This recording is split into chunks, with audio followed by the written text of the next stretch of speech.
చెప్తారు. చూడండి ఒకసారి మార్కు సువార్తమానము 16వ అధ్యాయంలో 12వ వచనం నుంచి కొన్ని మాటలు ఉంటాయి.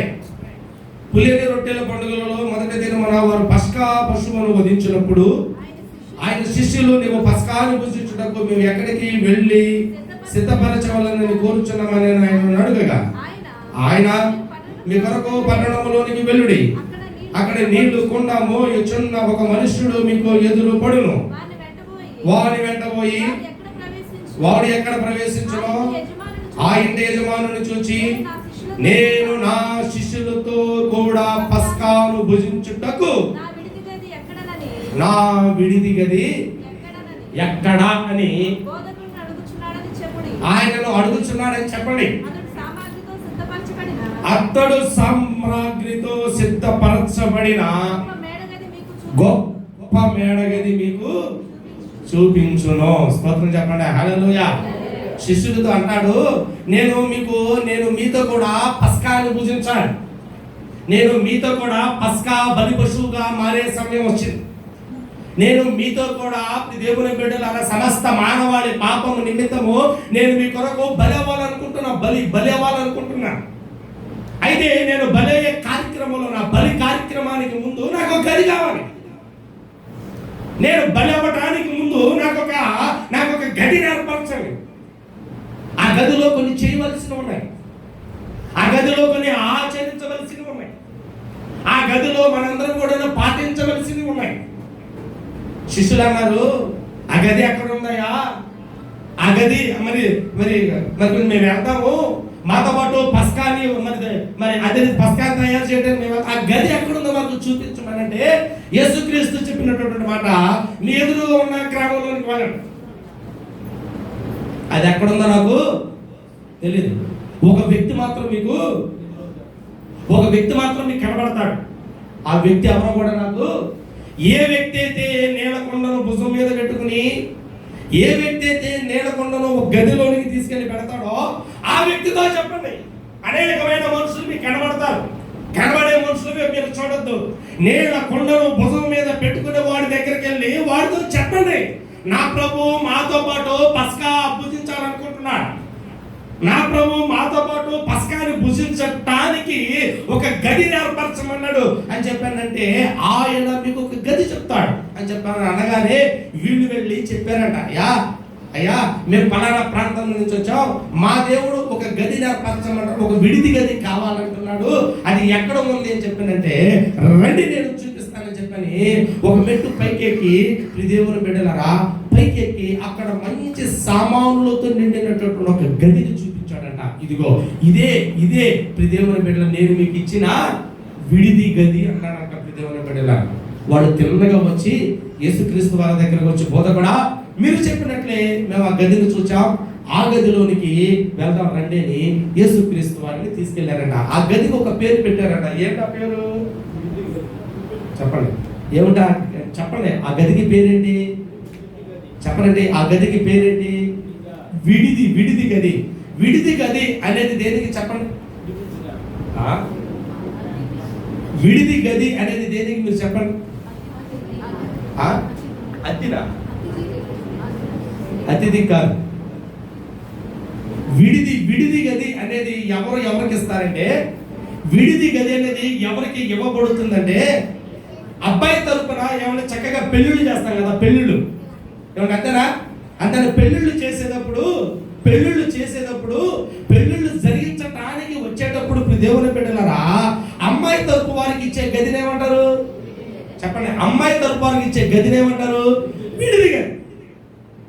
ఆ విడిది గది అమ్మాయికి ఎందుకు ఇస్తారంటే, దేవుని బిడ్డలారా పెళ్లి విందులో వరుడు సిద్ధంగా ఉంటాడు. వరుడికి దేవుని బిడ్డలారా వరుడు దగ్గరికి వెళ్ళడానికి ఆమె ఆ గదిలో సిద్ధపరచబడాలి. ఆమె ఇంటికా నుంచి వచ్చినట్లుగా వరుడు దగ్గరికి వెళ్ళడానికి వీలు లేదు. ఇంటికా నుంచి వచ్చినట్లుగా వరుడి దగ్గరికి వెళ్ళి కూర్చోవడానికి లేదు. ఇంటికా నుంచి వచ్చినట్లుగా వరుడిని ఎదుర్కోవడానికి లేదు. ఆమె దేవుని బిడ్డలారా ఎలా రావాలంటే, ఇంటికా నుంచి ఎలా వచ్చినా, ఇంటికా నుంచి ఏ బట్ట కట్టుకొచ్చినా, ఇంటికా నుంచి ఏ వస్త్రాలు ధరించుకొచ్చినా, ఇంటికా నుంచి ఎలా తయారై వచ్చినా ఒక గది అనేది ఏర్పాటు చేస్తారు. ఆ గదిలోనికి గదిలోకి ఆ వధువుని పెట్టి దేవుని బిడ్డలారా ఆ పెండ్లి కుమార్తెను అక్కడ ఏంటంటే తయారు చేస్తారు. పెండ్లి కుమార్తె ఇంటికాడ రెడీ అవ్వదు. ఎక్కడ రెడీ అయిందంటే విడిది గదిలో రెడీ. పెండ్లి కుమార్తె రెడీ అయ్యే గది ఏ గది? చెప్పాలి. పెండ్లి కుమార్తె రెడీ అయ్యే గది ఏ గది? విడిది గది. ఈ విడిది గదిలో పెండ్లి కుమార్తెను అలంకరించి ఎక్కడికి తీసుకెళ్తారయ్యా అంటే ఏమని ఎక్కడికి తీసుకెళ్తారు? వరుడు దగ్గరికి తీసుకెళ్తారు. ఈ పెండ్లి కుమార్తెను ఎందుకు రెడీ చేస్తున్నారయ్యా అంటే వరుడు ఎక్కడ ఎదురు చూస్తున్నారు, వరుడు దగ్గరికి తీసుకెళ్తున్నారు. ఇప్పుడు యేసుక్రీస్తు వారు ఏ గదిలోనికి వెళ్ళాడంటే విడిది గదిలోనికి వెళ్ళాడు. ఎందుకు విడిది గదిలోనికి వెళ్ళాడు అంటే దేవుని బిడ్డలారా ఈ ప్రపంచంలో జరిగే చివరి వివాహం ఏ వివాహం అంటే ఆ వివాహానికి పెట్టిన పేరు లోక కళ్యాణం. ఆ వివాహానికి పెట్టిన పేరేంటి? లోక కళ్యాణం. ఇది దేవుని బిడ్డలారా భూమి మీద జరిగే వివాహం కాదు.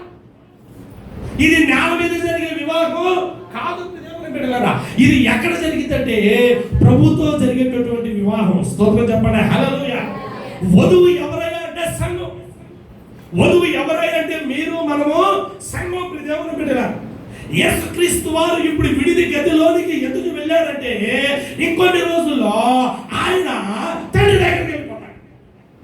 ఇంకొన్ని రోజుల్లో ఆయన దేవుని కొట్టి చంపి తిరిగి లేచి ఎక్కడికి వెళ్ళిపోతాడంటే తండ్రి దగ్గరలోకి వెళ్ళిపోతాడు.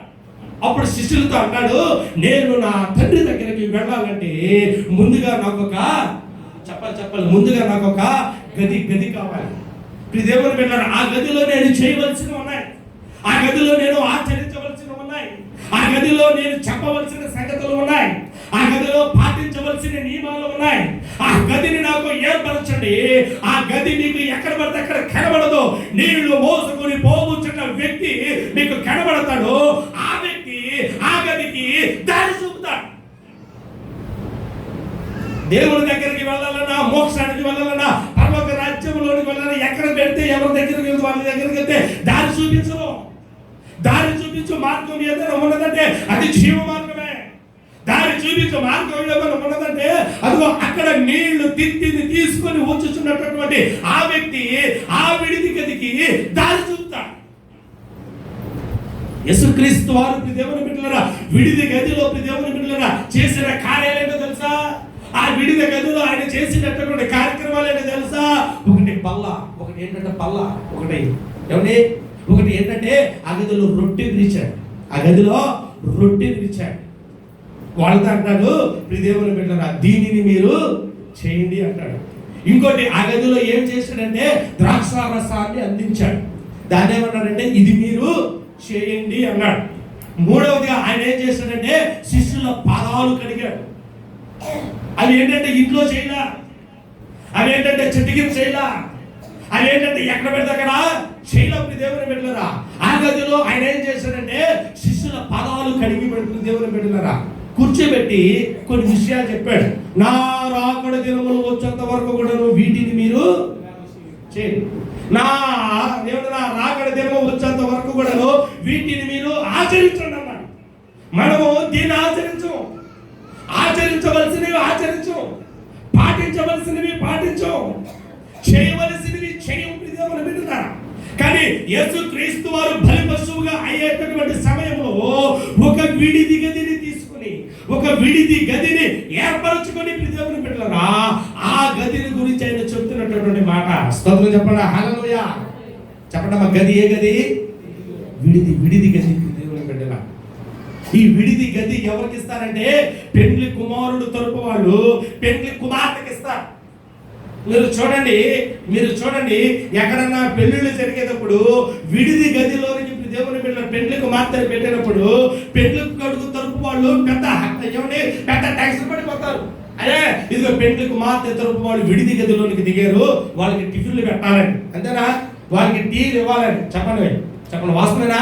ఎంతో దేవుని బిడ్డలు జాగ్రత్తగా ఉంటారు. దేవుని బిడ్డలరా మరో మాట్లాడారు, అటువైపు వాళ్ళకి ఏ మాట రాకుండా జాగ్రత్తగా చూసుకోవాలి. ఎందుకంటే వాళ్ళు వచ్చింది ఎక్కడికి? విడిది గదిలోనికి వాళ్ళకి ఇవ్వాల్సినన్ని ఇచ్చి విడిది గదిలోనికి వాళ్ళు తయారు చేసే విధముగా తయారు చేసి, విచిత్రం ఏంటంటే పెళ్లి కుమార్తెతో పాటు వచ్చిన ఎవరి ఎంతమంది వచ్చినా అందరి బాధ్యతలు కూడా, చెప్పండి బాధ్యత అది పెళ్లి కొడుకు దొరుకుతాయి. కావాల్సినవన్నీ కూడా సమకూర్చి ఆ వధువుని సిద్ధపరిచి ఎక్కడికి తీసుకురావాలంటే వరుడు దగ్గరకు తీసుకురావాలి. దేవుని బిడ్డలారా, ఇప్పుడు సార్వత్రిక సంఘమైనటువంటి మన సంఘంలో దేవుని బిడ్డలారా, క్రైస్తవ సమాజంలో దేవుని బిడ్డలారా, దేవునితో జతకట్టే మనము, దేవునితో దేవుని బిడ్డలారా బంధాన్ని ఏర్పరచుకునే మనము, దేవుని దగ్గరకు వెళ్ళేటటువంటి మనము, మనకు కూడా ఒక గది అవసరం. ఏమిటంటే విడిది గది. అప్పుడు దేవుని బిడ్డలారా, ఈ గదిలో ఏమవుతుందంటే వధువు సిద్ధపడుతుంది. వధువు ఇంటిగా సిద్ధపడదు. వధువు దేవుని మీద ఊళ్ళో సిద్ధపడదు. కొంతమందికి ఆదివారాలు అనగానే, కొంతమందికి బల్లారాజులు అనగానే దేవుని మీద ఇళ్ళు ఎక్కువ గుర్తొస్తాయి, దేవుని మీద పనులు ఎక్కువ గుర్తొస్తాయి, ప్రయాణాలు ఎక్కువ గుర్తొస్తాయి. కానీ నీకు గుర్తుకు రావాల్సింది ఏంటంటే విడిది గది ఒకటి గుర్తుకు రావాలి. ఆ గదిలో పరిశుద్ధాత్మ దేవుడు నన్ను తయారు చేస్తున్నాడనే ఆలోచన నీకు రావాలి. నీకు ఇంక అర్థమయ్యేది చెప్పాలంటే, ఎస్తేరు వివాహానికి వెళ్ళింది. ఎస్తేరు వివాహానికి వెళితే అక్కడ దేవుని వెళ్ళి ఎవరిని పెళ్ళాడటానికి వెళ్ళిందంటే రాజుని పెళ్ళాడటానికి వెళ్ళింది. రాజుని పెళ్ళాడటానికి వెళితే వాళ్ళు అన్నారు, దేవుని మీద రాజు అంతఃపురములో గేటు దగ్గరికి వెళ్ళగానే వాళ్ళు అన్నారమ్మా, నువ్వు ఏమండి దేవుడు నువ్వు ఎట్లా పెడితే అట్లా వస్తే రాజు నిన్ను ఎంచుకోడు. నీ వస్త్రాలు మురికిగా ఉన్నాయి, నీ చూపు మురికిగా ఉంది, నీ సౌందర్యం మురికిగా ఉంది. నువ్వు ఏం చేయాలంటే ఇలాగంటే నువ్వు వివాహానికి పంచే, ఇలాగ వెళితే నువ్వు దేవుని మీద రాజు నిన్ను ఎంచుకో. మనం ఎలా పెడితే అలా ఉంటే దేవుని రాజ్యంలోనికి వెళ్ళాం. ఏది పడితే అది చేస్తే ప్రభు రాజ్యంలోనికి వెళ్దాం. అవన్నీ ఇస్తారు. అవును నాన్న, మరి నన్ను ఏం చేయమంటావు అంటే అక్కడ వాళ్ళు అన్నారు, ఇదిగో మీకు ఇక్కడ గది ఉంది. నీలాంటి ఎస్తేరులు చాలా మంది ఉన్నారు ఇక్కడ. నీలాంటి ఎస్తేరులు చాలా మంది అంతఃపురంలో రాజుని పెళ్ళాడడానికి దేవుని బిడ్డల స్వయంవరం కోసం ఎందరో రాళ్ళు వచ్చారు. ఆయన ఎవరు ఎంచుకుంటాడో తెలియదు. కాబట్టి ఇదిగో వచ్చినట్టు విడిది గదులు ఇస్తున్నా, వచ్చిన వాళ్ళకి వచ్చినట్లు గదులు ఏర్పరుస్తున్నా. ఆ గదిలో తయారవుతున్నారు. నీకంటే సౌందర్యవంతురాలు ఆ గదిలో ఉంది, నీకంటే ధనవంతురాలు ఆ గదిలో ఉంది, నీకంటే పేరు ప్రఖ్యాతలు కాచిన వాడు ఈ గదిలో ఉంది.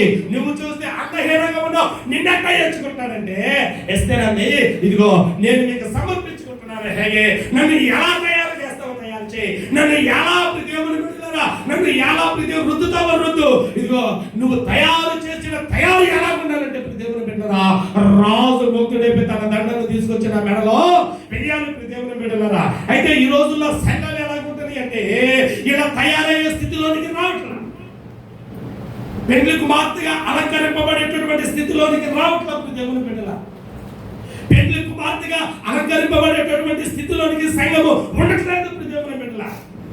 యేసుక్రీస్తు అన్నాడు, నేను నా తండ్రిని కలవడానికి వెళుతున్నా, మనుషులు కాదు కలవడానికి, రాజకీయ నాయకుడు కాదు కలవడానికి వెళుతుంది. ఏమంటే ఒక దేవుని బిడ్డలరా, ఈ ఇంటి నుంచి వేరే ఇంటిలో వ్యక్తిని కలవడానికి వెళితే స్నానం చేసి వెళ్తాం, మొహం కడుక్కుని వెళ్తాం. ఈ ఊరు నుంచి వేరే ఊర్లో ఉన్న వ్యక్తిని కలవడానికి వెళితే మంచి బట్టలు కట్టుకుని వెళ్తాం. చెప్పండి, వస్తున్నాం కదా. ఏమంటే ఈ ప్రాంతం నుంచి వేరే ప్రాంతం వాళ్ళు కలవడానికి వెళితే మంచి కార్లు కానీ మంచి వాహనాలు కానీ మాట్లాడుకుని వెళ్తాం, మంచిదే. కానీ దేవుణ్ణి కలవడానికి వెళ్ళే మనము ఎలా ఉండాలి? దేవుణ్ణి కలవడానికి వెళ్ళే మనము ఎలా తయారవ్వాలి? దేవుణ్ణి కలవడానికి వెళ్ళే మనము ఎలా మనం సరి చేసుకోవాలి? దేవుని బిడ్డలారా, ఆ విడిది గదిలో యేసుక్రీస్తు వారు దేవుని బిడ్డలారా తన 12 మంది శిష్యులను కూర్చోబెట్టి వారితో చెప్పిన మాట్లాడి తెలుసా, ఇదిగో ఈ విడిది గదిలో నా శరీరాన్ని పంచుతున్నా, నా శరీరమును తిని నా రక్తమును త్రాగాలి. ఎవరి యొక్క విడిది గదిలో, ఈ విడిది గదిలో దేవుడి బిడ్డలారా ఎవరైతే నా శరీరాన్ని తింటారో, ఈ విడిది గదిలో ఎవరైతే నా రక్తాన్ని త్రాగుతారో, ఈ విడిది గదిలో ఎవరైతే తన్ను తాను తగ్గించుకుని పాదముల మీద పడే అనుభవంలోనికి వస్తారో, నేను నా తండ్రిని ఎదుర్కొనే ముందు ఇవి చేస్తున్నాను కాబట్టి మరలా నేను వచ్చేంత వరకు కూడా మీరు వీటిని చేయండి. మన ప్రభు ఎప్పుడు వస్తాడో చెప్పాలి. దేవుని బిడ్డలారా, మన ప్రభు ఎప్పుడు వస్తాడో తెలీదు, ఎలా వస్తాడో తెలీదు. దేవుని బిడ్డలారా, అక్కడే ఆయన రావడం మాత్రం దేవుని బిడ్డలారా వాస్తవం. ఆయన వచ్చేసరికల్లా మనం ఎలా ఉండాలో తెలుసా?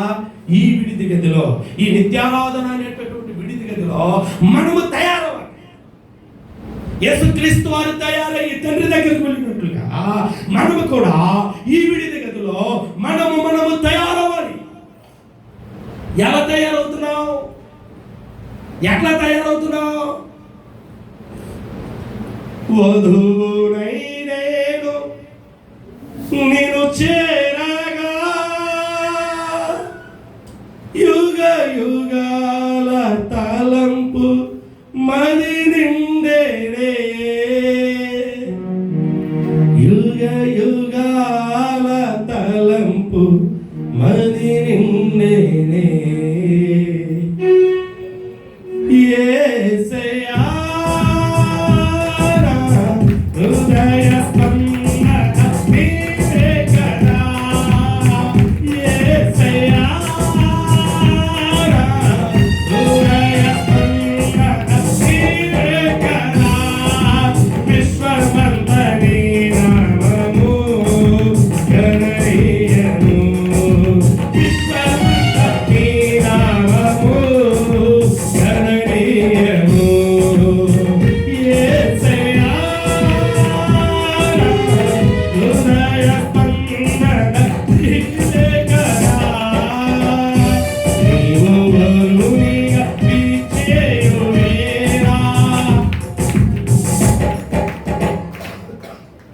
చెప్పండి, పాట రాదా? చెప్పండి, పాట రాదా? అదే ఏంటి ఈ రోజుల్లో ఇవి ఎలా అయిపోతున్నాయి అంటే, ఈ యొక్క విడిది గదిని ఎలా ఉంటుందంటే, ఏమంటే ఈ యొక్క విడిది గదిని ఎలా తయారు చేసుకున్నాం అనుకుంటున్నాం మనం. ఏమంటే ఇక్కడ విలాసవంతమైన గదులా తయారు చేసుకుంటున్నాం. ఇది ఒక ఏసీ రూమ్ అనుకుని నిద్రపోవటం, లేకపోతే ఇది ఒక ముచ్చట్లు చెప్పుకునే గది అనుకుని ముచ్చట్లు చెప్పుకోవటం, ఇది ఒక సినిమా హాల్ అనుకుని ఎప్పుడు పడితే సినిమా హాల్ అయినా సరే ఒకసారి వెళ్తారు రిసెస్ పిల్లలు, అది ఎప్పుడు గంట 10 నిమిషాలకో గంటన్నరకో, కానీ ఇక్కడ మనం 10 నిమిషాలకు ఒకసారి వెళ్తాం, పావు గంటకు ఒకసారి వెళ్తాం, అర్ధగంటకు ఒకసారి వెళ్తాం. ఇది ఏంటంటే విడిది గది. ఇది ఏంటంటే మనము పెళ్లి కుమార్తెను ఎదుర్కోవడానికి తయారవుతున్న గది, ఆషామాషి కాదు. అంటే ప్రసంగి గ్రంథకర్త అంటాడు, నీవు నీ జీవం కలిగిన దేవుని మందిరములోకి వెళ్ళినప్పుడు నీ ప్రవర్తన జాగ్రత్త. లోకంలో ఉన్నట్టు మందిరంలో ఉంటే సరిపా, నీ ఇంట్లో ఉన్నట్టు మందిరంలో ఉంటే సరిపా, నీ కుటుంబంలో ఉన్నట్టు మందిరంలో ఉంటే సరిపా. ఈ విడిది గది దేనికి సాదృశ్యంగా ఉందో తెలుసా? యేసుక్రీస్తు వారు జన్మించి ఎవరి తాను బతికినది 30 సంవత్సరాలు. ఆయన స్వార్థ సేవ పరిచర్య నిమిత్తం మళ్ళా తర్వాత 3.5 సంవత్సరాలు, మొత్తం కలిపి 33.5 సంవత్సరాల్లో ఆయన ఏ ఇంటిలోనికి వెళ్ళాలనుకోవాలి, ఎవరైనా పిలిస్తే వెళ్ళాడు. కానీ ఆయన తండ్రితో కలిసేటప్పుడు మాత్రం చెప్పిన మాట ఏంటో తెలుసా? నాకు ఒక గదిని, ఇప్పుడు నాకు అవసరం ఈ గది. అపోస్తుల కార్యాలు 1వ అధ్యాయంలో 2వ అధ్యాయంలో కూడా మేడగది అనేది ఒకటి ఉండింది. ఏమంటే 120 మంది శిష్యులతో కలిపి అందరూ కూడా ఆ మేడగదిలోనికి వెళ్ళి వాడు భోజనాలు చేయాలా, మేడగదిలోనికి వెళ్ళి కూర్చొని మాట్లాడుకోవాలా, మేడగదిలోనికి వెళ్ళి అందరూ కూర్చొని ఫోన్లు చూసుకోవాలా. ఆ మేడగదిలోనికి వెళితే ఒక్కొక్కరి మీద అగ్ని అభిషేకం దిగిందంట, ఒక్కొక్కరి నాలుగులు విభాగించబడ్డాయట, ఒక్కొక్కరు పరిశుద్ధపరచబడ్డారట, ఒక్కొక్కరు పరిశుద్ధపరచబడ్డారట, ఒక్కొక్కరు పవిత్రపరచబడ్డారట. దేవుని బిడ్డలారా, ఆషామాషి గది గది గది. ప్రభు ఎంచుకున్న విడిది గదిలో ఆయన రక్తాన్ని కార్చాడు. ప్రభు ఎంచుకున్న ఆ విడిది గదిలో ప్రాణమును పెట్టాడు. ప్రభు ఎంచుకున్న ఆ విడిది గది ఏంటంటే తెలుసా? సంఘముగా మనము ఆయనను ఎదుర్కోవడానికి తయారయ్యే గది ఈ గది. నీ ఆలోచన ఎంతైనా, నీ అందము ఎంతైనా, అన్ని కూడా ఎక్కడ దగ్గర అవ్వాలంటే మందిరము గేటు బయట వదిలిపెట్టి. మోషే అంటాడు, ఏమిటి మోషే అంటాడు? మోషే, నువ్వెంత ఆస్తిపరుడమైనా, నీకెంత ఆస్తున్నా, నువ్వు ఐగుప్తు సకల విద్యలో ఎంత ప్రావీణ్యుడైనా సరే, పొదలోనికి వచ్చే నీవు నీ చెప్పులు బయట పెట్టు, లోపలికి రా. ఇక్కడ అధికారం పనిచేయదు, ఇక్కడ రంగం పనిచేయదు, ఇక్కడ ధన బలం పనిచేయదు, ఇక్కడ ఆర్థిక బలం పనిచేయదు, ఇక్కడ రాజకీయ బలం పనిచేయదు. ఇక్కడ పని చేసేది ఆత్మ బలం ఒకటే. ఇది విడిది గది, దేవుని ఆత్మ ప్రవాహమయ్యే గది, దేవుని అభిషేకం ఉండే గది, దేవుని ప్రవాహం ఉండే గది. అయితే ఈ గదిని మనం ఏం చేస్తున్నామంటే దుర్లాభాలు చేస్తున్నాం. ఈ గదిని ఎలా చేస్తున్నామంటే మన సొంత ప్రయోజనాలకు వాడుకుంటున్నాం. ఈ గదిని మనం ఎలా తయారు చేసుకున్నామంటే మన ఇంటికి లాగా చేసుకుంటున్నాం. ఇంట్లో ఉన్నట్టు ఉండడానికి కాదు ఈ గది. యేసుక్రీస్తు చెప్పారు, నా కోసం ఒక విడిది గదిని చూడండి. మనం అక్కడ తయారవ్వాలి, నేను అక్కడ సిద్ధపడాలి.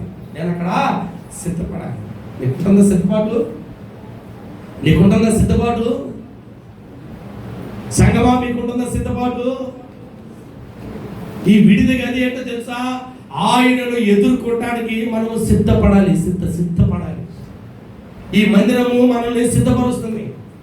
నీళ్ళ కొండను తీసుకొస్తున్న వ్యక్తి ఎవరో తెలుసా? దైవజనుడు వాక్యం అనే విత్తనాలు చేత పట్టుకుని ఒక గదిని చూపిస్తాడు. ఆ గదిలో చూడండి, ఆ గదిలో నేను సిద్ధపడాలి అని చెప్తా అంటాడు. ఇప్పుడు దేవుని బిడ్డలా, ఈ విడిది గురించి చెప్పాలంటే, ఈ విడిది గది గురించి చెప్పాలంటే, విడిది గదిలో పెండ్లి కుమార్తెకు విడిది గదిలో కొన్ని వస్తువులు పెడతారు. అక్కడ మార్కు సువార్తమానంలో చూడండి 14వ వచనము నుండి, వారి వెంటబోయిన వాడు ఎక్కడ ప్రవేశించను, నేను నా శిష్యులతో కూడా పస్కాని భుజించుటకు. మార్కు 14:14 చూడండమ్మా. నా విడిది గది ఎక్కడని బోధకుడు అడుగుచున్నాడని చెప్పుడి. అతడు సామాగ్రితో చెప్పాలి. సామాగ్రితో ఆ విడిది గదిలో ఏముంటాయి చెప్పండి. ఆ విడిది గదిలో ఏముంటాయి? ఈ గదిని ప్రకటన పెడతాం. ఇక్కడ ఉన్న విడిది గదిని ప్రకటన పెడతాం. ఆ పెళ్ళిళ్ళు జరిగించిన మీరు చాలా పెద్దవాళ్ళు ఎన్నో పెళ్ళిళ్ళు చేస్తున్నారు.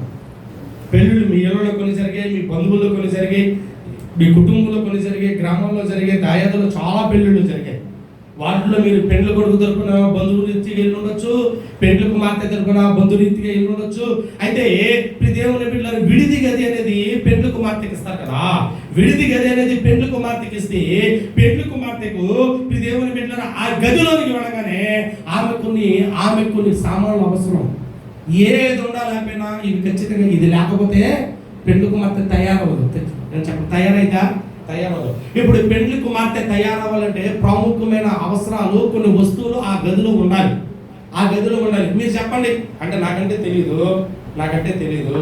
పెళ్ళిళ్ళు చేసుకున్న మీరు, జరిగించిన మీరు, ఎన్నో కుటుంబాలకి పెళ్ళిళ్ళకి వెళ్ళిన మీరు, విడిది గదిలో పెండ్లి కుమార్తెకు అవసరమైన ఖచ్చితంగా అవసరమైన వస్తువులు ఏంటి మీరు చెప్పండి. చెప్పండి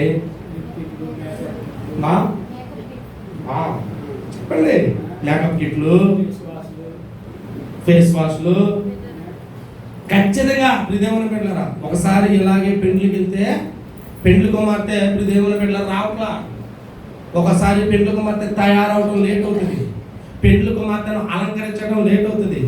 ఒక ఆమె చక్కగా అలంకరించింది, తయారు చేసింది, వేడేసింది, దేవుని బిడ్డలారా రావట్లా. అబ్బాయి ఏమో స్టేజ్ నుంచి వస్తున్నారు, పాస్టర్ గారు ఏమో తీసుకురండి అని చెప్పి కేకలు పెడతానా, అమ్మాయి రావట్లా.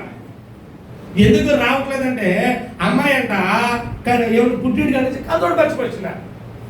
ఇప్పుడు ఆ స్టేజ్ ఎక్కాలంటే కలతోడు ఉంటేనే ఎక్కాలంట, కలతోడు లేకపోతే నేను ఎక్కడంటుంది. దేవుని పెట్టారా వాళ్ళు వచ్చి అన్నారు, పాస్టర్ గారు మా అబ్బాయి బయలుదేరాడు అక్కడి నుంచి, ఏదైనా 1-2 పాటలు పాడండి, ఈ లోపల కలతోడు వచ్చేస్తే అమ్మాయికి పెట్టేసి తీసుకొచ్చేస్తాం. ఒక కలజోడు లేకపోతేనే అమ్మాయి స్టేజి ఎక్కట్లా. సరే, పెండ్లి కుమార్తె తయారవడానికి విడిది గదిలో ప్రాముఖ్యంగా ఉండవలసింది ఏంటో తెలుసా? నేను చెప్తాను. నేను చాలా విషయాలు రాసుకున్నాను, కానీ పెండ్లి కుమార్తె తయారవడానికి విడిది గదిలో ఉండవలసిన కొన్ని వస్తువులు ఒకటి నేను చెప్తాను. అది అవసరమా కాదు మీరు చెప్పండి. అర్థం చెప్పండి, అది అవసరమా కాదా చెప్పండి. పెండ్లి కుమార్తె తయారవడానికి అద్దము అవసరమా కాదా చెప్పండి. ఇప్పుడు ఈ విడిది గదిలో కొన్ని సామాన్లు ఉన్నాయి. ఏ సామాన్లు రాయబడలేదు, కానీ లోకపరంగా పెండ్లి కుమార్తె తయారవడానికి, పెండ్లి కుమార్తె రెడీ అవ్వడానికి విడిది గదిలో ఏం కావాలంటే అద్దం కావాలి. చెప్పండి, అద్దం పెట్టకోకుండా పెండ్లి కుమార్తెను తయారు చేయమంటే తయారైందా? పెండ్లి కుమార్తె ఏమో కానీ ఆమెతో పాటు వచ్చినోడు కూడా కావాలి. ఏంటిది? ఆమె ఎంతసేపు రెడీ అయితేమో కానీ ఆమెతో పాటు వచ్చిన వాళ్ళు కూడా రెడీ అవుతారు. దేనంగా చూసి? అర్థం. ముందు చూస్తాం, పక్కన చూస్తాం, ఇటు చూస్తాం, చెడ ముందు అబ్బా అసలు ఎంత చూస్తామో. దేనికది? నేనంటాను, ఇప్పుడు అద్దం ముందు మనం కనబడతాం కదా, అద్దం ముందు నువ్వైనా నేనైనా మనందరం కనబడతాం. ఇప్పుడు ఈ విడిది గదిలో అద్దం ఉందనుకో, పెద్ద అద్దం ఉందనుకో, ఈ అద్దంలో ఎవరు కనబడతావు? నీవు కనబడతావు, మీరు కనబడతాడు, నేను కనబడతా. పురుషులు అందరం కూడా విడిది గదిలో అద్దం కనబడతాం. అద్దం ఉన్నదంటే దాని అర్థం ఏమిటి? మనము కనబడుతున్నాం. ఇప్పుడు పెండ్లి కుమార్తె అద్దం ముందు ముఖం మీద ఏడన్నా కనుక దేవుని బిడ్డలరా ముఖం మీద కానీ చీర మీద కానీ ఏడన్నా కొంచెం మరకలు కనుక ఉన్నాయనుకో, ఏం చేస్తుంది ఈ అద్దం అంటే? చూపించింది. ఇదిగో నీ ముఖం మీద పలానా చోట మరకుందని చూపించింది. ఇదిగో దేవుని బిడ్డలరా నువ్వు కట్టుకుంటున్న చీర మీద పలానా చోట మరకుందని చూపించింది ఈ అద్దం. ఈ విడిది గదిలో ఉన్న అద్దం ఏమవుతుందంటే ఎక్కడ మరకుందో మరక చూపించింది దేవుని బిడ్డలరా. అంతేనా? ఆ మరకజాయిన పెండ్లి కుమార్తెని తీసుకెళ్తారా? అవసరమైతే పావుగంట లేట్ అయినా మళ్ళా స్నానం చేయించి మళ్ళా మరకలు కడిగి మళ్ళా చీరలు మార్చి లేదా చీరలు మరకలు రుద్ది ఎలాగైనా సరే ఆమె అందంగా కనబడటానికి అన్ని మరకలు రుద్దుతాం, రుద్ది తయారు చేస్తాం. అయితే ఈ విడిది గదిలో దేవుని బిడ్డలారా అద్దము దేనికి సాదృశ్యంగా ఉందంటే పైకి కనబడే అద్దము మనము కనబడుతుంటే దేవుని బిడ్డలారా ఈ యొక్క మేడ గదిలో ఉన్న అద్దం ఏమవుతుందో తెలుసా? ఏమంటే పైకి కనబడే అద్దము పైకి కనబడే నీ శరీరం ఎక్కడ మరకుందా, ఎక్కడ దేవుని బిడ్డలారా మరకుందో చూపించింది. కానీ ఈ మేడ గదిలో ఉన్నటువంటి అద్దం ఏం చేస్తుందో తెలుసా?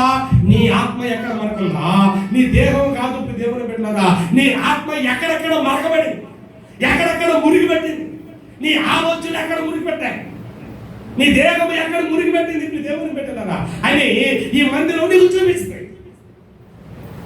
ఈ మందిరం నీకు చూపిస్తుంది దేవుని బిడ్డలారా. ఈ అర్థం దేనికి సాదృశ్యం ఉంటుందంటే వాక్యానికి సాదృశ్యంగా ఉండిద్ది దేవుని బిడ్డ. దైవజనుడికి ట్రాన్స్ఫార్మర్ ఉంటాయి కొన్ని మందిరాల్లో, మినిస్ట్రీ ఉన్న మందిరాల్లో. ఈ మందిరంలో కొంతకాలం చేస్తే 1 సంవత్సరమో 2 సంవత్సరాలు 3 సంవత్సరాలు చేసిన తర్వాత ట్రాన్స్ఫార్మర్ పెడతారు. ట్రాన్స్ఫార్మర్ మీద పాస్టర్ గారు ఆదివారం ప్రసంగం చేస్తుంటే సంఘంలో చలనం లేదండి. పాస్టర్ గారు ఇప్పుడంటే బాక్సులు వచ్చాయి కానీ ఆ కాలంలో పైన గొట్టాలు ఉండేవి, మైకాల్లో అనౌన్స్మెంట్ చేశారు. ఇదిగో పలానా ప్రాంతంలో పలానా సంఘం చచ్చిపోయింది, సంఘం చచ్చిపోయింది. నేను ఏ సంఘం అయితే వాక్యం చెప్పడానికి వచ్చానో, ఏ సంఘం అయితే దేవుని బిడ్డలను వాక్యాన్ని విత్తడానికి వచ్చానో ఆ సంఘం చచ్చిపోయింది. ఇదిగో రేపు సాయంకాలం వస్తే ఈ సంఘానికి అంతిమ యాత్ర చేస్తాను, ఈ సంఘాన్ని బాక్స్ లో పెట్టాను, ఎవరైనా వచ్చి చెవు చూపు చూసుకోండి అని చెప్పానని పాస్టర్ గారు మౌతులో అనౌన్స్మెంట్ చేశాడు. ఏంట్రా పాస్టర్ గారు ఎలా మాట్లాడుతున్నారు, సంఘం చచ్చిపోయింది అంటున్నాడు, సంఘము ఎవరి సంఘాన్ని పెట్టులో పెట్టాను అంటున్నాడు, సంఘాన్ని దేవుని బిడ్డలు పెట్టులో పెట్టాను అంటున్నాడు, రేపు సాయంకాలం సమాధి కార్యక్రమం అంటున్నాడు.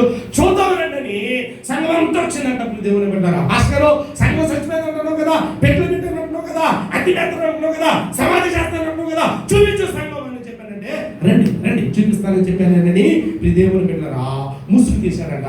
ఒక్కొక్కళ్ళు వరుసగా వచ్చి చూసి ఏమి మాట్లాడకుండా వెళ్ళి కూర్చోండి అన్నాడంట దేవుని బిడ్డారా. అందరూ వచ్చాడట. ఆ పెట్టులో ఏం పెట్టాడంటే అద్దం పెట్టాడు. అద్దం పెట్టాడు దేవుని బిడ్డలారా. అందరూ వరుసగా చూస్తానికి వస్తుంటే ఆ పెట్టులో దేవుని బిడ్డలారా ఎవరు కనబడుతున్నారు? ఎవరైతే చూస్తున్నాడో వాడే కనబడుతున్నాడు దేవుని బిడ్డలారా. ఎవరైతే చూస్తున్నారో వాడే కనబడుతున్నారు. అందరూ వచ్చి చూసిన తర్వాత కూర్చోబెట్టాడంట.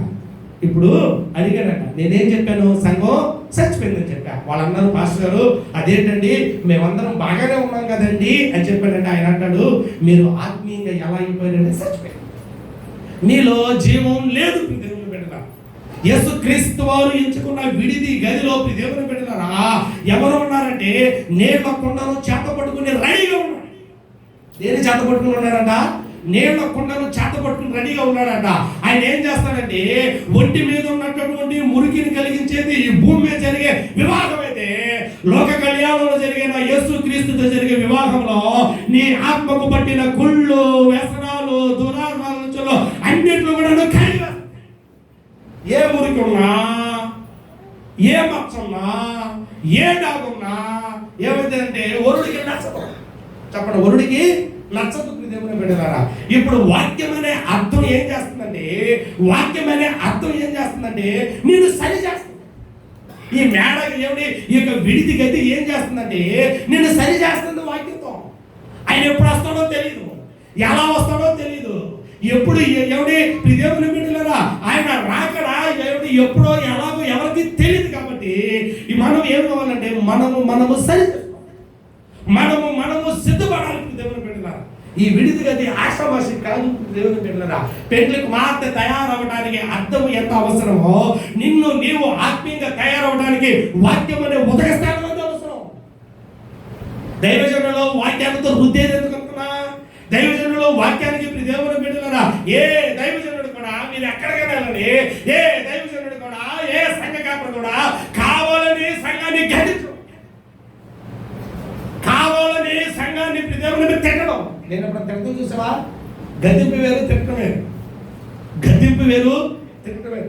గదింపు దేనికంటే మనము సరి వాక్యాన్ని విని వాక్యానికి లోబడి వాక్యానుసారంగా ఎప్పుడైతే మనం నడుస్తామో ఇదిగో ఇందుకే కదా యేసుక్రీస్తు వారు విడిది గదిలోకి వెళ్ళి ఆ విడిది గదిలో అనేకమైన సామాగ్రి. ఏమిటా సామాగ్రి అంటే ఒకటి అర్థం. ఈ అర్థం ఏం చేస్తుందంటే వాక్యం అంటే నువ్వు చూపిస్తుంది. నువ్వంటే ఏంటో ఇక్కడ చూపిస్తుంది దేవుని బిడ్డలారా. నువ్వంటే ఏంటో ఇక్కడ ప్రభు చూస్తున్నాడు, నువ్వంటే ఏంటో ప్రభు ఇక్కడ చూపిస్తున్నాడు దేవుని బిడ్డలారా. నీలో అయినా నాలో అయినా మనలో అయినా ఒక మచ్చ అయినా ఒక డాగైనా ఒక కుళ్ళైనా ఒక వ్యసనమైనా యేసుక్రీస్తు వారు ఏం చెప్పాడు? ఎవడు అయోగ్యముగా పుచ్చుకున్నాడో వాడు శాపగ్రస్తుడు. విడిది గది అయోగ్యంగా ఉండకూడదు, విడిది గది పాపానికి నిలయంగా ఉండకూడదు, విడిది గది వ్యసనానికి నిలయంగా ఉండకూడదు. విడిది గది ఎలా ఉండాలంటే వాక్యానికి నిలయంగా ఉండాలి, సరి చేసుకోవడానికి నిలయంగా ఉండాలి, బ్రతుకుని సరి చేసుకోవడానికి నిలయంగా ఉండాలి. స్తోత్రం చెప్పండి, హల్లెలూయా. ఒకటి ఏంటి వాక్యం. చెప్పాలి దేవుని బిడ్డలారా, విడిది గది ఏముండాలి చెప్పాలి, ఏముండాలి? వాక్యము మనము చూపిస్తుంది దేవుని బిడ్డలారా. చెప్పండి, ఇప్పుడు అర్థము లేకపోతే పెండ్లకు మాత్రం ఎలా రెడీ అవ్వదో సంఘము ఎత్తబడాలంటే మనము కూడా వాక్యం లేకపోతే మనము సరి చేసుకోలేం. వాక్యము లేకపోతే మన బ్రతుకుని సరి చేసుకోలేం, వాక్యము లేకపోతే మన కుటుంబాన్ని సరి చేసుకోలేం, వాక్యము లేకపోతే మన జీవితాన్ని సరి చేసుకోలేం. ఈ వాక్యము మన జీవితానికి నెమ్మదిస్తుంది, ఈ వాక్యము మన బ్రతుకులకు భరోసా ఇస్తుంది, ఈ వాక్యము మన నిందల్లో మన బాధల్లో మన ఇబ్బందుల్లో ఎంతో ధైర్యాన్ని ఇస్తుంది ఈ వాక్యం దేవుని బిడ్డలారా. అందుకని కొన్ని సంఘాల్లో ఈ వాక్యం కరువైపు.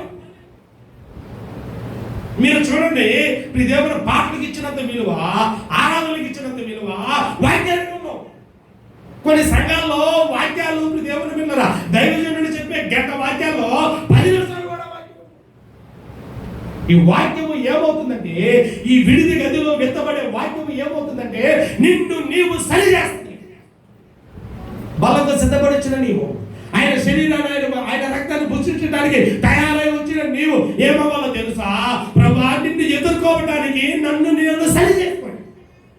ఎక్కడెక్కడ నువ్వు తప్పిపోయావో, ఎన్ని శనివారాలు తప్పిపోయావో, ఎన్ని ఆదివారాలు తప్పిపోయావో, ఎన్ని కృతజ్ఞత కూడికలకు తప్పిపోయావో, ఎన్ని విజ్ఞాపన కూడికలకు తప్పిపోయావో, ఇదిగో ఆదివారమో బలిపీఠం దగ్గర వచ్చి కూర్చోగానే ఈ వాక్యమైన అర్థమో నువ్వేంటో చూపిస్తుంది, నీ ఆలోచన ఏంటో చూపిస్తుంది, నీ నడవడిక ఏంటో చూపిస్తుంది.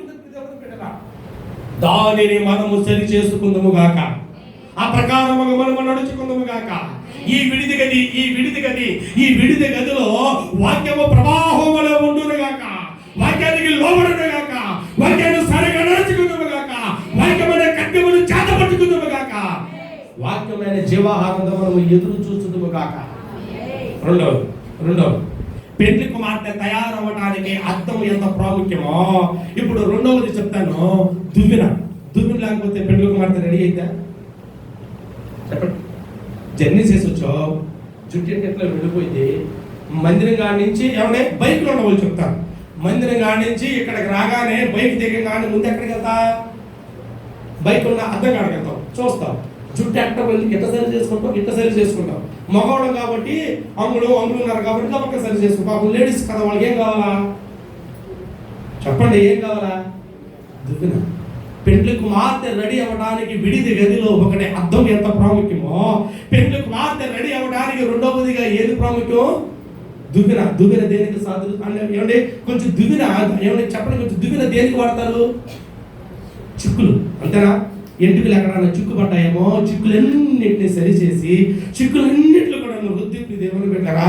ఇప్పుడు దువ్వెనతో పని లేదు, ఆర్టిఫిషియల్ హెయిర్ డ్రైయర్లు వచ్చినాయి, దానికి సంబంధించిన ఎక్విప్మెంట్స్ అన్ని వచ్చేసి దేవుని పెట్టారు. కరెంట్ మీద త్వరగా అన్ని దానికి సాదృశ్యమే. అనేకమైనటువంటి ఏమంటే తలకైన చిక్కు అంతా కూడా షోలమితి అందాన్ని వివరిస్తూ ప్రాణగీతంలో అంటాడు, నీ కురులు కన్యలు పర్వత శిఖరము వలె ఉన్నాయంటాడు దేవుని పెట్టారా. అంటే ఎంత చక్కగా ఉన్నాయో ఆమె కురులని పొగుడుతున్నాడు దేవుని పెట్టారు. అంటే ఆమె దువ్వెన బాగా ఎంటుకలు చిక్కుపడిపోయి ఉన్నాయనుకో, ఇదే పెద్ద ఫ్యాషన్ అని తీసుకెళ్ళి పెళ్ళికొడుకు పక్కన కూర్చోబెడతాం. అన్నిటినీ ఎట్లా దువ్వుతామో ఈ విడిది గదిలో ఈ దువ్వెన దేనికి సాదృశ్యం ఉండేది తెలుసా? అనేకమైనటువంటి చిక్కులను, అన్ని కుటుంబంలో అనేకమైన చిక్కులు ముడివేసుకుని ఉన్నాయి, పెనేసుకుని ఉన్నాయి. ప్రతి చిక్కు ముడులను సరిచేసేదే ప్రార్థన అనే దువ్వెన. స్తోత్రం చెప్పండి, హల్లెలూయా. ఈ విడిది గదిలో ఒకటి వాక్యం ఎంత ప్రాముఖ్యమో, ఇదే విడిది గదిలో రెండవది ప్రార్థన కూడా అంతే. చెప్పండి, ప్రార్థన కూడా అంతే ప్రాముఖ్యం. విడిది గదిలో అమ్మాయి తయారవడానికి అర్థం ఎంత ప్రాముఖ్యమో, అమ్మాయి తయారవడానికి దువ్వెన ఎంత ప్రాముఖ్యమో, పెళ్లి కుమార్తె రెడీ అయ్యి సిద్ధపడి వధువైన సంఘము వరుని ఎదుర్కోవడానికి దువ్వెన అంటే ఆయన అందాన్ని చూడు, ఆయన అంతస్తును చూడు, నువ్వు ఎంతగా అలంకరించబడ్డావో నీ అలంకరణ ఆయన చూస్తాడు దేవుని బిడ్డలారా. ఒకటి వాక్యం అనే అలంకరణతో మనం అలంకరించబడాలి. రెండవది ఈ విడిది గదిలో ఏ అలంకరణతో మనం అలంకరించబడాలో తెలుసా? ప్రార్థన అనే అలంకరణతో మనం అలంకరింపబడుదుము గాక. ఈ దువ్వెన ఏం చేస్తుందంటే, దువ్వెన అనేకమైనటువంటి చిక్కుముడులను సరిచేస్తున్నట్లుగా ప్రార్థన కూడా దేవుని బిడ్డలారా మన జీవితంలో ఎదురవుతున్న అనేకమైన చిక్కు ప్రశ్నలకు సమాధానం ఒక ప్రార్థన. సమాధానం ఒక ప్రార్థన. ఏ కుటుంబం అన్నా చూడండి, ఏ సంఘం అన్నా చూడండి, ఏ బిడ్డలన్నా చూడండి, కొదువులు ఏర్పడుతున్నాయన్నా, కొరతలు ఏర్పడుతున్నాయన్నా, ప్రాబ్లం ఏంటంటే దివ్య అనుభవంలోనే దూరమైపోతున్నావు. ఒకప్పుడు గంట చేసి నువ్వు పావు గంట చేయలేకపోతున్నావు, పావు గంట చేసి నువ్వు 5 నిమిషాలు చేయలేకపోతున్నావు, 5 నిమిషాలు చేసి నువ్వు రావడం మానేస్తున్నావు. దేవుని బిడ్డలారా ఏంటో తెలుసా? దీనికి దూరమైపోతున్నావు. ఈ విడిది గదిలో నువ్వు ప్రార్థనకు దూరమైపోయావు. విడిది గదిలో ప్రార్థన వినబడట్లే, విడిది గదిలో ఆయన గురించిన స్తుతులు వినబడట్లే. తయారవ్వకపోతే వరుడికి నచ్చదు. సంగమా ప్రార్థన లేకపోతే వరుడైన క్రీస్తుగా మనము నచ్చం. ఆయన నచ్చే సంఘము, ఆయన మెచ్చే సంఘము, ఆయన వచ్చే సంఘము, ఆయన హత్తుకునే సంఘము, ఆయన కబులించుకునే సంఘము ఏ సంఘం అంటే ప్రార్థనలో వాడే సంఘము తప్ప ఏసీలో లేకపోతే అంతస్తులో లేకపోతే రంగు ఆర్పాట్లతో ఉన్న సంఘాలు కాదు. ఏ సంఘమైనా వాక్యం అనే విత్తనం ఎక్కడ ఉంటుందో, ఏ విడిది గదైనా ప్రార్థన అనే ధూపం ఎక్కడ వేయబడుతుందో ఆ సంఘము మంచిగా తయారవుతున్న సంఘం. స్తోత్రం చెప్పండి, హల్లెలూయా. యేసుక్రీస్తు వారు తండ్రిని ఎదుర్కోవడానికి ఒక విడిది గదిని ఏర్పాటు చేస్తున్నారు. ఆ విడిది గదిలో ఆయన సిద్ధపడుతున్నారు. శిష్యులు కొన్ని చెప్తున్న మాటలు దేవుని బిడ్డలారా, వాటిని మీరు చేయండి అని చెప్తున్న మాటలు. ఈ రోజు మనం అన్ని చేస్తాం, వాక్యానికి లోబడం, అన్ని చేస్తాం, ప్రార్థనలో ఉన్నాం, అన్ని చేస్తాం, ప్రార్థనలో కనీసం మోకాలు ఉంచలేని పరిస్థితులు దేవుని బిడ్డలారా. అందుకనే దేవుని బిడ్డలారా, ఒక ముడి తీసేలోపు ఏమవుతుందంటే మరొక ముడి కలుసుకుంటుంది, ఒక ముడి తీసేలోపు మరొక ముడి వచ్చి కలుసుకుంటుంది దేవుని బిడ్డలారా. ఏంటంటే దువ్వేవాడు లేడు అక్కడ, సరి చేసుకునేవాడు లేడు అక్కడ. దేవుని బిడ్డలారా, నీ ప్రతి చిక్కుముడులకు సమస్యకు పరిష్కారం ఏంటో తెలుసా? చెప్పండి. ఈ విడిది గదిలో దేవుని బిడ్డలారా ఒకటి వాక్యం ఉండాలంటే, రెండోది ఏముండాలి? నేను 7 రాసుకున్నా, చెప్పిందేని 2. విడిది గదిలో పెండ్లి కుమార్తెకు అలంకరింపబడే ప్రాముఖ్యమైన అలంకరణ. ఒకటి అద్దం ఎంత ప్రాముఖ్యమో, అద్దము ఒంటిలో ఉన్న మచ్చలను సరి చేస్తున్నట్టుగా ఈ మందిరము మన ఆత్మకు పట్టిన మురికి మచ్చను సరి చేస్తుంది. దువ్వెన ప్రార్థనలో పురాణాలను నేర్పుతుంది. 3వది చెప్పనా ముగించిన ఈ యొక్క విడిది గదిలో ఏముండాలో తెలుసా? ఈ యొక్క విడిది గదిలో అమ్మాయికి ప్రధానం పంపుతారు. ప్రధానం పంపేటప్పుడు ఇచ్చేసి 10,000 చేరిచ్చే వాళ్ళు ఉన్నారు, రూపాయలు చీర ఇచ్చేవాళ్ళు ఉన్నారు, ఇంకా లేకపోతే వందల్లో చీరలు ఇచ్చేవాళ్ళు కూడా ఉన్నారు. చీర ఎంత ఇచ్చినా ప్రాబ్లం లేదు, కానీ అమ్మాయికి ప్రధానపు పెట్టిలో ప్రధాన పెట్టే అబ్బాయికా అమ్మాయికా చెప్పండి, అబ్బాయికా అమ్మాయికా? ఎందుకంటే ఆమె అలంకరించబడటానికి ఈ ప్రధానపు పెట్టెలోకి దేవుని పెట్టినారా చీర ఎంత వాల్యూ ఇచ్చినా దానితో పాటు టాయిలెట్ బాక్స్ అనేది ఒకటి ఇస్తాం తెలుసా? దాంట్లో దేవుని పెట్టిన టాయిలెట్ బాక్స్ చెప్పరా, అది నువ్వు చీర ఎంత వాల్యూది వేసినా వేయకపో, ఇది మాత్రం ఖచ్చితంగా ఉండాలి. అందులో ఏముంటాయి అంటే టచ్అప్లు, రంగు, ఆకుపటాలు అన్నీ కలిపి అంటే అందులో ఏముంటాయంటే దేవుని బిడ్డలారా జుట్టు ఎంట్రుకల నుంచి అరికాల వరకు కావాల్సిన ప్రతి సామాగ్రి అందులో అమ్మాయికి సంబంధించినది. అమ్మాయి అంటే జుట్టు ఏంటంటే తలకి కావాల్సిన షాంపూ కానీ, నూనె కానీ, దేవుని బిడ్డలారా అక్కడి నుంచి ఒంటికి కావాల్సిన పౌడర్ కానీ, కాళ్ళకి కావాల్సిన గోల్డ్ రంగులతో సగా అందులో ఉండాలి. ఏమనంతేనా టాయిలెట్ బాక్స్. ఇది దేనికి అంటే దేవుని బిడ్డలారా సంఘంలో మన తల మీద మొదలుకొని అరికాల వరకు అభిషేకంతో నింపబడాలి. సంఘం ఈ రోజుల్లో ఏమి దూరం అవుతుందంటే దేవుని అభిషేకం దూరం అయిపోతుంది. ఈ విడిది గది దేనికి సాదృశ్యంగా ఉండట్లేదంటే దేవుని అభిషేకానికి సాదృశ్యంగా ఉండట్లేదు. పెళ్లి కుమార్తెగా ఎలా తయారవుతావు? పెళ్లి కుమార్తెగా ప్రభుని ఎలా ఎదుర్కొంటావు? 10 నిమిషాలు ఆరాధనలో నిలబడలేకపోతున్నావు, 10 నిమిషాలు ఆరాధనలో చప్పట్లు కొట్టలేకపోతున్నావు, 10 నిమిషాలు ఆరాధనలో కంచెలు కొట్టలేకపోతున్నావు, 10 నిమిషాలు నిలబడి ఆయనను ఆరాధించలేకపోతే ఈ అర్థములో నిన్ను చూసినప్పుడు ఏమా నువ్వు 10 నిమిషాలే ఆరాధనలో అభిషేకంలో నిలబడలేని దానివి. ఆయన దగ్గర నిత్యము అభిషేకం తప్ప ఏమి చెప్పండి, ఆయన దగ్గర స్తుతి స్తోత్రము అభిషేకం తప్ప ఏమి. భూమి మీద 10 నిమిషాలు అభిషేకంలో నిలబడకపోతే 10 నిమిషాలు దేవుని అభిషేకంలో ఆత్మాభిషేకంలో నువ్వు నిలబడలేకపోతే ఆయన దగ్గర ఎలా ఉంటావు? నీ శరీరం ఇక్కడ వదిలిపెట్టి వెళ్ళిపోతావు, నీ అన్నం ఇక్కడ వదిలిపెట్టి వెళ్ళిపోతావు, నీ సమస్య ఇక్కడ వదిలిపెట్టి వెళ్ళిపోతావు. ఆయన ఎదుర్కొనేది ఏంటో తెలుసా?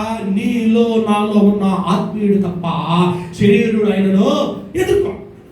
నీలో నాలో ఉన్న ఆత్మీయుడు దేవుని బిడ్డలారా ఆత్మీయుడు తప్ప ఆయనను ఎదుర్కోలే. ఈ విడిద గదిలో ప్రాముఖ్యంగా ఏమి దూరం అవుతుందో తెలుసా? దేవుని ఆత్మ దూరం అయిపోతుంది.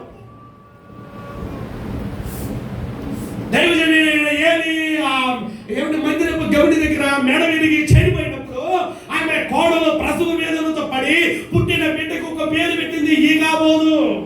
ఈకాబోదు అనగా మీ గతంలో చెప్పాను. ఈకాబోదు అనగా ఏంటో తెలుసా? దేవుని ప్రభావం వెళ్ళిపోయి విడిది గదిలోంచి ఏం వెళ్ళిపోయింది? చెప్పాలి. విడిది గదిలోంచి ఏం వెళ్ళిపోయిందంటే దేవుని అభిషేకం వెళ్ళిపోయి, దేవుని ఆత్మ వెళ్ళిపోయి, దేవుని ప్రభావం వెళ్ళిపోయింది. దేవుని బిడ్డలారా సంఘమా, అది మన సంఘమైనా, మన కుటుంబమైనా, మన జీవితాలైనా, మన భవిష్యత్తు అయినా మనల్ని నడిపించేది ఏంటో తెలుసా? దేవుని ఆత్మ తప్ప ఏది మనల్ని సెల్ ఫోన్ ఆత్మలు నడిపిస్తాయి. శనాదయములు పట్టిన వాళ్ళ గురించి చెప్తూ అంటారు, వాడికి శనాదయములు పట్టినారు. ఏసన్న గారి దగ్గరికి ఒక అతను తీసుకొచ్చాడంట. అయ్యా మా అమ్మాయికి దయ్యం పట్టింది, వదిలించానంటే బాగానే ఉంది కదయ్యా, పాటలు బాగానే కడుతుంది కదయ్యా, వాక్యం బాగానే చదువుతుంది కదయ్యా, ఏ దయ్యం పట్టిందంటే మా అమ్మాయికి అబ్బాయి దయ్యం పట్టిందయ్యా. ఏందయ్యో? కొంతమంది అమ్మాయిలకి అబ్బాయి దయ్యం, అబ్బాయిలకి అమ్మాయి దయ్యం. దేవుని బిడ్డలారా ఎక్కడా లేని దేవుని దయ్యాలన్నీ మనలో ఉంటాయి. ఎలా ఎదుర్కొంటాం ప్రభుని? ఎలా ఎదుర్కొంటాం ప్రభుని? ఎలా ఎదుర్కొంటాం దేవుని బిడ్డలారా? ప్రభు ఎంచుకున్న విడిది గదిలో ఉన్న ప్రాముఖ్యం అక్కడ రాయబడింది ఏంటో తెలుసా? అతడు సామాగ్రితో నిండి సిద్ధపరచబడిన ఒక మేడగదిను చూపించాడు. సామాగ్రితో నింపబడిన ఒక మేడగదిని చూపించాడు. అందులో ఏమన్నా ఖాళీగా లేదంట. మీకు ఇంకా అర్థమైతే మరొక మాట చెప్తాను దేవుని బిడ్డలారా. అపవిత్రాత్మ ఒక ఇంటిని, ఒక ఒంటిని, ఒక కుటుంబాన్ని, ఒక సంఘాన్ని విడిచి వెళ్ళిపోయిన తర్వాత అదంట విశ్రాంతి వెతుకుతున్నారు. విశ్రాంతి వెతుకుతుందంట. విశ్రాంతి వెతుకుతూ వెతుకుతూ వెతుకుతూ అది ఎక్కడ వెతుకుతుందంటే నీళ్లు లేని ప్రదేశాలు. అంటే నీళ్లుంటే అవి నిలవడం, నీళ్లుంటే దైవజనుడు ఎప్పుడు చిలకరిస్తూ ఉంటాడు, నీళ్లుంటే ఎప్పుడు కదిలిస్తూ ఉంటాడు, నీళ్లుంటే ఎప్పుడు అభిషేకంలో ఆత్మలో ఎదుగుతూ ఉంటావు. నీళ్లు లేని ప్రదేశాలు తిరుగుతూ ఉంటుందంట దేవుని బిడ్డ. నీళ్లున్న చోటనవి చెప్పాలి, నీళ్లున్న చోటనవి ఉండవు దేవుని బిడ్డల. సంగమా, నీవు నేను మనము కూడా ఇదిగో ఎవడ రాయబడిన కీర్తనకారుడు మొదట అధ్యాయంలో రాయబడినట్లుగా అటు వాడు నీటి కాలువలో ఎవరు నాటబడినదే ఆకు వాడక తన కాలమందు నీటి కాలువలో ఎవరు సంగమం వర్ధిల్లుతుంది. ఎవరి నీరు ఎవరి నీళ్లు అభిషేకానికి సాదృశ్యం, నీళ్లు ఆత్మకు సాదృశ్యం. సంగమా, మనలో ఏమీ లేదంటే దేవుని ఆత్మ ఉండదు. మనలో ఏముంట్లా చెప్పాలి, ఏముంట్లా? ఈ విడిద గదిలో ఏముండట్లేదంటే ఒకటి వాక్యము, ఒకటి దేవుని బిడ్డల ప్రార్థన, మూడవదిగా ఏంటది?